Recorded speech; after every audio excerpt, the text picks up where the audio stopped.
We often rescue team members thinking we're helping them, but we're actually robbing them opportunities to grow.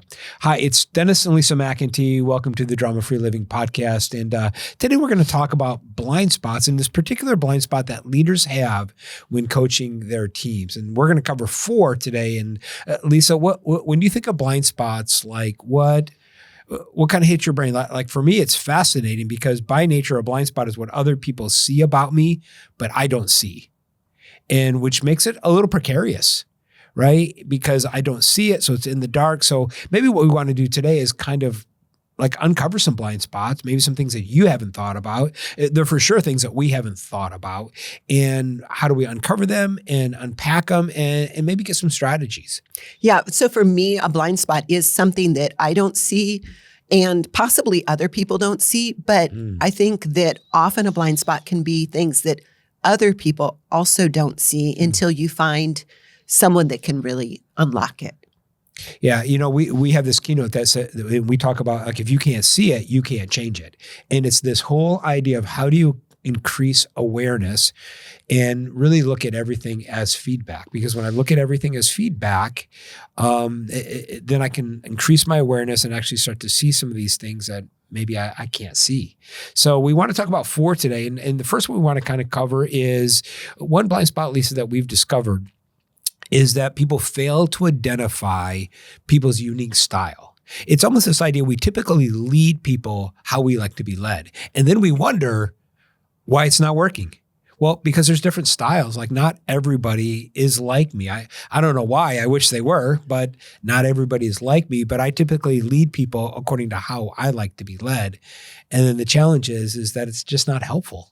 Right. Because if you lead me the way you want to be led, I'm going to dig my heels in and I'm going to back away because you like to be led very fast, very directive, very leave me on my own and let me do it. Whereas I'm more of a methodical, I'm a very deep thinker and I want to process through before I step. Now, once I step, I can move very quickly, but you have to give me that opportunity to process through because you think while you're doing and as you're doing it, you are pivoting. Yeah. Whereas I think through it in advance and I'm pivoting in my thinking. So when I step out to actually do those things, I'm moving along with all of the mistakes that I had already walked through and kind of come upon. Even just you explaining that gets me tired in my brain, right? To think about, you have already thought about all of the pivots. Like, I don't even know how that works. And for me thinking how you work, how you are like, go, go, go, pivot, change as we're going and rolling, it makes me tired in my body. Yeah. I'm just exhausted already thinking, okay, how is this going to work? And that is a perfect example, right? Of us putting our expectations on other people, right? And even like how we like to be led or how we like to like communicate. So I put this expectation on you. And here's the reality. Your expectations are actually premeditated resentments, right? When you go back to like everything that you resent about people, you had an expectation in the past. Now you might not have known it, but if you really trace it back, you can sit back and go, okay, what was I expecting? Right. And now I'm angry or irritated or annoyed. It goes back to a lot of times like when we hire people, right? You don't really know people when you first hire them. I mean, we do everything we can to really know people. But the truth is the 3 ways to know somebody is you can marry them, right? So I know you really well, Lisa. You can give birth to them or you can hire them. And it is almost like when you hire somebody, then you really get to know them. And just think about all the expectations that we have when we first hire somebody. And then you realize 6 months later, oh, this is what I really have. This is the reality. Right. And when you are coaching a team and when you're leading a team, the point is not to make a bunch of little robots. Yeah. The reason you put these people on your team is they all brought different skill sets, different strengths, and different experiences to make a well-rounded team. So for you to lead them the way you want to be led, you're really trying to create a bunch of little me's. When what we want is we want the full spectrum of the human experience on this team to give a 360 perspective rather than just directly ahead. Yeah, at least we use a lot of tools like on our team. We teach a lot of tools like a DISC, Enneagram, Working Genius, Colby, right? We've All used of them. we've used a multitude of tools, and really all they really do is give us language to talk about differences, not to put people in a box. And that's what you need, because people are different, but you have to have this language, right? Because if you cannot name it, it's really hard to like lead. Or if you can't name this style, then it's really hard to really lead that style. And so really even learning some of the preferences are huge. Right. And I'm thinking even in a conversation I had with a team member yesterday, we were talking about a particular piece of material that was going to go out client facing, and what it needed to include on it and what it didn't. And then how we in our brains were thinking about it. We were thinking, okay, this is great for those direct, decisive, very, very movement oriented people. But those people that are more detail oriented and more relational oriented, this is going to miss them. And so because we had that vocabulary to wrap around, okay, we see how someone who is very fast moving, this would catch them, but it's going to lose these people. And when we're presenting a piece of material in front of clients, it needs to catch the full spectrum of all of humanity, and which is really, really difficult. But when we know, okay, we've got all these different assessments, these different tools, and we can have this common language that we wrap around. If we didn't have that, then it would be very difficult to kind of classify the different types of people that live on this planet. Yeah. And Lisa, think about how much drama is created, right, when we try to lead people according to how we like to be led, and not really understanding some of these nuances. I would feel very disrespected. Yeah. I just would. If you are leading me the way you want to be led, I would feel like you didn't respect my experience, you didn't respect my skill set, and you didn't respect me as a human.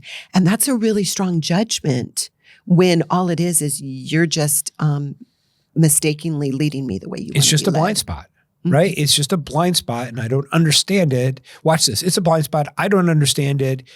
I show up a certain way. You feel disrespected, dishonored, and it's simply just a blind spot that I have. Am I doing it intentionally? No. And this is where a lot of the drama happens in organizations. And so, Lisa, another tool that we have is When Dealing with Me. Kind of covers like these 7 questions, not just these assessments, but these different nuances, how people like to be communicated with. And here's what's amazing. They change all the time. Yeah. Right? They're continuing morphing. Like, when dealing with me, you need to honor.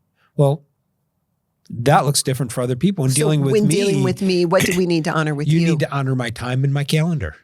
Right? I really enjoy it being on my calendar. And when dealing with me, you need to honor my perspective. Watch that. Right? And it's 2 different ways that and here's the reality is that it comes from the person, right? It's like you have to tell me sort of the recipe that I need to follow, right? It's like you tell me the recipe, and it's part of my job as a leader to bake the cake. And then you got to know my recipe.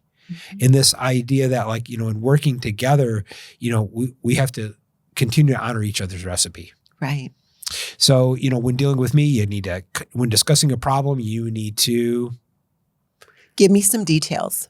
Right. Give me as much information as you have right now. Yeah. Give me your thoughts. Give me your solution first. And if I gave you as much information as I have right now, my head would explode. You would feel buried. Yeah. Right. So me as a leader, if I'm leading you, I need to know. Don't give him the details. He doesn't want it. Yeah. The key to if he wants it, he'll ask for it. Yeah. So another one is the key to gaining my trust and respect is? Let me think about that one. For me, it's being honest and transparent. And authentic. I think that might be really, for me. Really authentic. I think that might be for me. I think, yeah. Yeah. So in fact, Lisa, we'll put a link in the show notes, and you can download that tool When Dealing with Me. But it's a tool that we use. It's a fabulous conversation to sit one-on-one or even as a group, as a team, and kind of work through it together, and then share those results, because then it kind of gives you a cheat sheet of how you approach your coworker. Yeah. Yeah, I love it. And then we review and refresh that like regularly. Like we meet every 3 months with our team members. Individually. Right. And we kind of go through those things. in thinking about like, hey, what has changed? We use another tool like, how can you be a hero to me? What drives you crazy, right? And we have those kind of conversations because it really helps us understand how to lead people. You want to customize your coaching, I think, Right. is the real idea. And Lisa, you do this something really well, is that we always believe that curiosity beats assumptions. Right. How many times do we assume something about somebody, right? And you want to treat each individual uniquely. The problem with that is it takes time. It takes that pause rather than jumping in and acting on gut instinct. It's like going in and thinking, okay, who is it that I'm in front of right now? And who are they? How are they wired? Yeah. So we want to not lead people. We want to lead people how they like to be led. That's the first blind spot. Another blind spot is that people don't have hard conversations because they're afraid people are going to leave. Yeah, because they think, okay, I'm going to have this hard conversation. They're going to get offended. They're going to get upset. They're going to whatever, and they're going to ditch us. Yeah. And here's the reality. You cannot coach what you're afraid of. And this is, as leaders, you got to deal with your own fear first. And many times when I am angry, here's sort of a clue, is that if you ever get angry, it's sort of a clue to something you're afraid of. Not 100% across the board, but a lot of times, like, anger is a secondary emotion driven by some kind of fear. And so getting really, really good at naming the fear, because if you can't name it, you can't tame it. So things like fear of rejection, fear of losing control, fear of looking bad, fear of not having enough. Yeah, all fear of abandonment, right? These are all fears. And listen, they play out in leaders' lives. And the reality is that you cannot lead. If you're trying to lead out of fear, people feel that. Right. Right? When you're making decisions out of fear, people can feel that. And really what people want is they want an opportunity. They want somebody, think of your favorite coach that you had growing up. It's like you loved them, not because they were just super easy, not because they were command and demand, but because they brought out the best in you. Mm-hmm. They pushed you in a way that really encouraged you to move forward and be everything that you were created to be. And those are our favorite coaches. Those are our favorite mentors because they pushed us, but we did it because we knew that they cared. Yeah, and it's really hard to push somebody when you're afraid. Yeah. Right? Because at that point, it's all about you and what you want, and you're not really focusing on the other person. Yeah. So I'm afraid. Yeah. Yeah. It's really almost sort of self-centered leadership a little bit. Ooh, that hurts. Yeah, that really hurts me. Yeah. Yeah, but it's true. So, okay. So when I say fear, listen, I want to just maybe break it down because it's a very aggressive word. Okay. Mm-hmm. I also like to use the word uncertain. Because when you think about it, if I'm uncertain about something, there's a piece of fear of that. Yeah. And so here's our encouragement as leaders, get those uncertainties on the table. A lot of times you can just share your uncertainties with team members. Hey, I'm really not sure about this. Hey, I'm not really certain about this. And allow them to help you with those uncertainties, right? Because I think that's why we have these people in our lives as we build a team, is to make certain what we're uncertain about. And so if you think about building a team that way, boy, it looks completely different. And so when you think out, and listen, I already know you're probably listening, you go, well, I didn't even hire these people, or I'm just a manager and I got put into this role and I can't fire them. Listen, I understand maybe you didn't hire the team, but listen, these things can still become a reality, right? You just can't play the victim. You just can't blame or complain. You got to realize like, hey, this is my team and I want to morph it and shape it and build it, the best way that I can. And this is a great way, because if you're not careful, it's really hard to have these hard conversations. You need to have them because people need the feedback. How many times do we not give the feedback because we're afraid of having the hard conversation? Right. And I mean, how many times have you heard someone, they're doing something, they're doing it not very well, they're struggling through it, and they're doing it for months and months and months. And it's a year and a half, and then later it's like, well, if you would do it this way, you've been doing it wrong this whole time, or you've been doing it ineffective, or here's a shortcut. And they're like, oh my gosh, that makes so much sense. That makes my job so much easier. And do you think they would have appreciated knowing that, 6 months earlier or 12 months earlier when you saw it, but you didn't say anything? Well, here's the big lie, Lisa, that we tell ourselves is, okay, so say like you're doing something wrong, but I don't want to address it because I don't want to hurt your feelings, right? I don't want to make you upset. So I just kind of go behind you and fix it. And I do this for like a year, right? And then all of a sudden it comes out that like, oh yeah, I knew you weren't doing that right, but you just discovered it. Would you feel like I had your best interest at you'd probably be like, hey, you'd probably be mad. You'd probably be like, hey, listen, why did you say something earlier? Yeah. And this is where we have to mistake sometimes, or we have to like reframe how we think about these things. Almost rethink about care, because care really means I'm going to confront things because I care enough about you to have that hard conversation. And initially when you bring that thing up, they might ruffle a little bit, but then oftentimes they'll thank you later. Yeah. And so this is a big blind spot, right? They don't have these hard conversations because they're afraid people leave. And we encourage people to sort of play the scenario, what if they leave? Right? Kind of play this tape forward. Well, what if they leave? And I'm going to have this really hard conversation. What if they leave? Just talking to a client last week, Lisa, and it just a person that's super important to the team, but he has some behavioral issues that are just really challenging to work with him. And they really need to address it. And they're very afraid that he's going to leave. And I says, well, let's play the tape forward. If you have the hard conversation and he storms out of the door and he leaves, what's going to happen? And we started to build a plan, not that we don't want him to leave, but we've got a plan in place. And I think, playing that scenario forward, but not just leaving it out there, right? Because whatever you don't address, you endorse.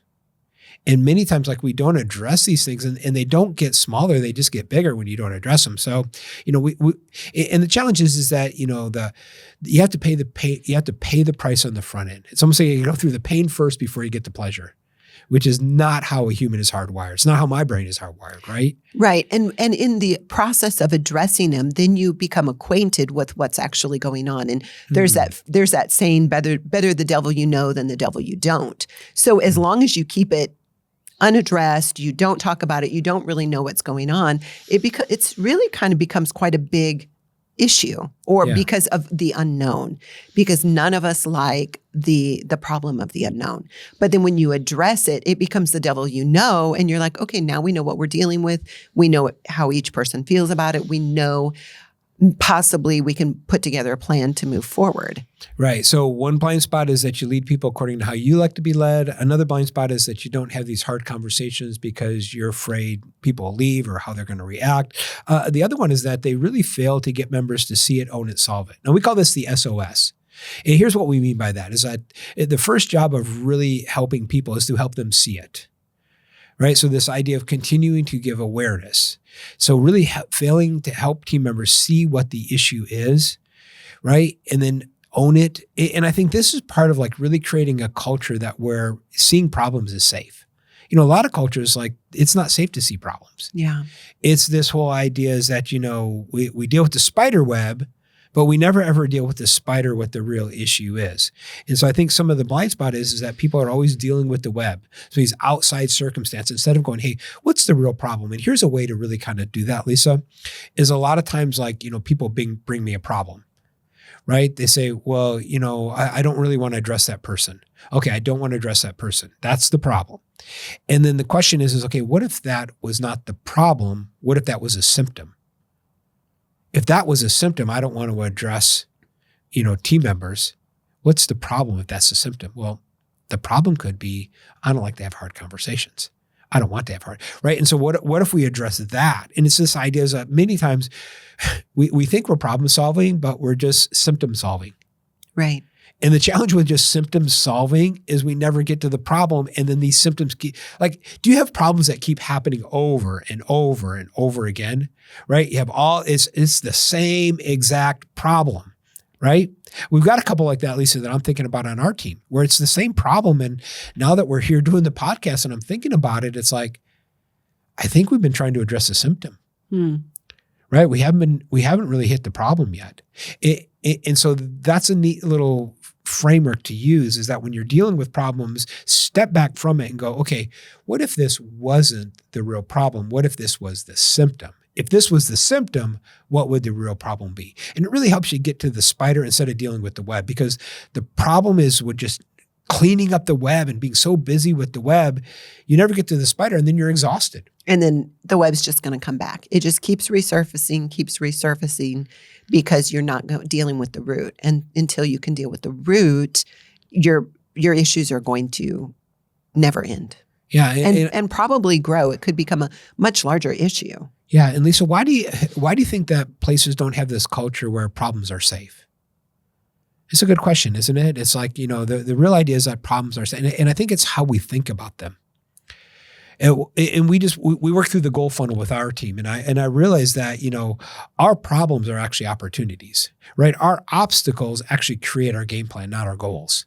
But if you don't understand that, if you don't understand that out of your problems come your solutions, then you're going to want to sweep them under the rug, pretend they're not there, avoid them, minimize them, instead of bringing them out into the light and then having everybody look at them and realize that like, hey, it's safe to bring up these problems. It's safe to bring up these obstacles. It's safe to bring up these challenges, because if we can bring them up in a culture of safety, then we bring our best brains to bear on this. Yeah, because if we know then it's safe, that just means it's safe to not have all the answers and to pull on other people for their expertise to collectively solve what we're dealing with. Yeah, and Lisa, one thing that we always teach clients and we're continuing to do as a team is debriefing problems as learning sessions. Yeah. It's like every problem becomes a learning session, right? Is it a problem or is it a learning session? Mm-hmm. Right? If it's a problem, right, but if it's a learning session, right, how you look at it, how you relate to it, how you think about it, because the key issue is that when you have problems, you're typically frustrated. And when you're frustrated, it's that you're in that emotion and then you're in the drama. Right? And then, of course, there's a lot of drama in your organization because you're irritated, annoyed, or frustrated when you realize like the first thing to do is that you got to get out of the frustration. It's why we have a tool called the frustration reducer, where the first goal of the frustration reducer is to get out of the frustration so that you can go back to that place of logic. Right. And so really like kind of debriefing problems as learning sessions, I think is something that a lot of leaders, we don't do. Yeah. And we have something that we call a post-event debrief. And really it's just, it's a little form that we created, and it's all of these different questions that we ask after an event or after a situation. Because, let's be straight up. Anytime anything happens, nothing's going to go 100% perfectly. And immediately after whatever it is that we do, we go through and we say, okay, what went well? What didn't go well? What do we do now? What are some things to be aware of? And we go through and we just kind of do a really quick evaluation. And then whoever is involved in that project or that event goes through and collectively fills out this debrief. And then we send it on to the team and then kind of parse it out according to, okay, how can we make the next time just a little bit better than this time? Yeah. And so every event becomes a learning event if you know what to do with it. If you don't know what to do with it, of course it doesn't become a learning event. But if you know what to do with it, so it really, these 7 questions kind of help us walk through. And it's something that I think our clients love. Is that, even we do that every quarter with clients. Like we debrief the quarter, we do debriefs on every project, every event. And in this way, we're always learning. Now, this is not okay, you did this wrong. You did this wrong. Yeah. Who was responsible for this? Okay, you dropped the ball here. That's not what it is at all. It's more of a objective perspective, like 50,000 feet up. And it's looking at the event, the situation, the project as if it's a movie reel. And I'm separated away from it. And I'm just kind of going through and saying, okay, if I could edit this movie reel, I would change this and this and this and this. And so it's not you did this wrong. What happened here? Why didn't you do this? So it's very important to take that perspective of more of an outsider view to be able to learn from it rather than to beat your team up over it. Yeah. And the last blind spot we want to talk about is that people, leaders rescuing their teams, and they think they're helping, but they're really robbing that person of a learning opportunity. And it's this whole day, a lot of times, we want to be helpful, but we don't want to be hurtful. Well, the reality is that sometimes you have to go through the pain. And when to kind of change that equation, I always ask myself, okay, is it hurtful or is it harmful? All right. If it's hurtful, it's okay. Right? Because I learn my best when things hurt. But if it's harmful, I never want to be harmful. It's almost like going to the dentist, Lisa. When I go to the dentist, is it hurtful or is it harmful? Right? It's typically hurtful, right? It's going to hurt in some way, but it's never harmful. All right. The dentist doesn't have this evil intent of harming me, but I know I'm going to go through this pain. Now think about it. If you do not go to the dentist and you don't go through that pain and you don't go through that thing that's hurtful, they talk about all the different bacteria that are in your system. And, if you have that in your system and you go through a surgery, it could be life-threatening. And so it might be hurtful, but it's for the benefit of the whole body and for the benefit of growth and for the benefit of longevity. Yeah. And I think we have to really, before we kind of talk about this, really, we have to distinguish between drowning and struggling.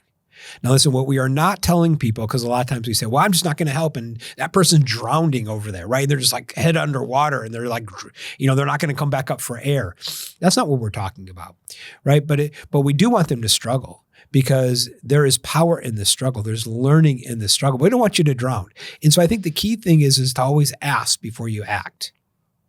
Ask before you act. Instead of just stepping in and rescuing people, always ask and get permission. Hey, would you like, a solution, or do you just want to talk about it? Yeah. Right? Do you need a solution or do you just want to talk about it? Right? Or how can I help? Or, to use a question and get permission, because once you get permission, then you have this authority to step in. Now, this is really hard for leaders because a lot of times if you're leading people, what happens is that maybe the root problem is not your problem, but you eat the fruit, right? The root is their problem, but you still have to eat the fruit.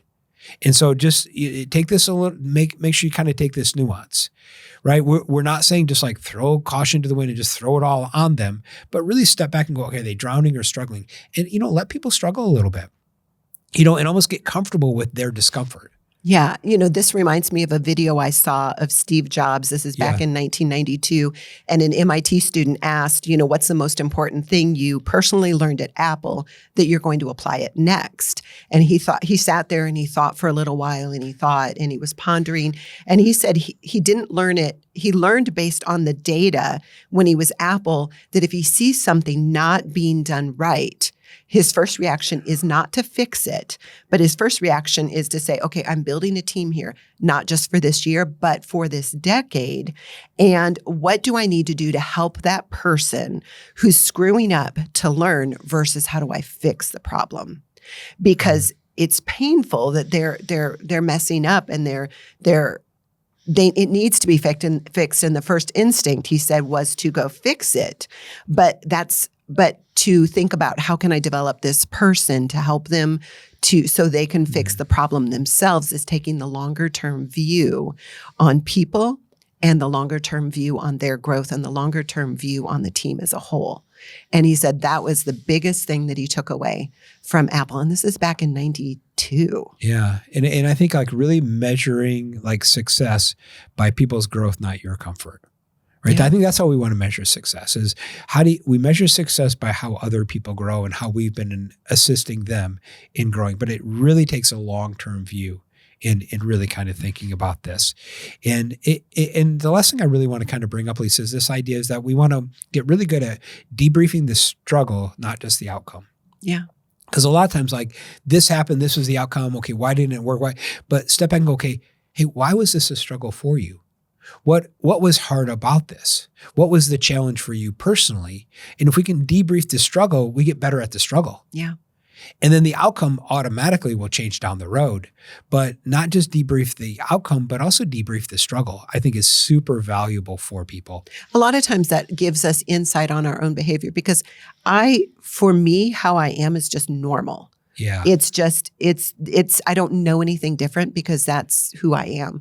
But you can see that. And if you're debriefing the struggles, you can approach it and be like, hey, it seemed like you were struggling in that. And it gives me a chance to think and be like, okay, yeah, I think I was, but I don't know why. And you just can kind of speak into that. I think that's probably my big takeaway from the podcast today is really stepping back and helping people debrief the struggle, not just the outcome. Yeah. And, and even thinking about, listen, if you're going to be in a workshop in the next couple months, you're going to see this. Okay.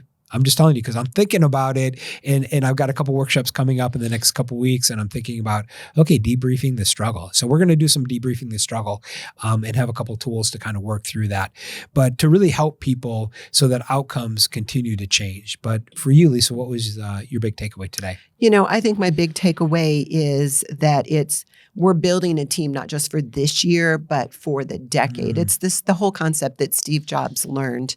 And that's how he created such an amazing company, because he needed a group of people working together and not going in and fixing it. Because, talk about genius, talk about incredible intelligence, but it's not fixing it, but it's like bringing the team alongside and coaching the team, developing the team for the best future, the best 10-year outlook, and not just, okay, can we meet our numbers this month or this quarter or this year? Yeah, that's awesome.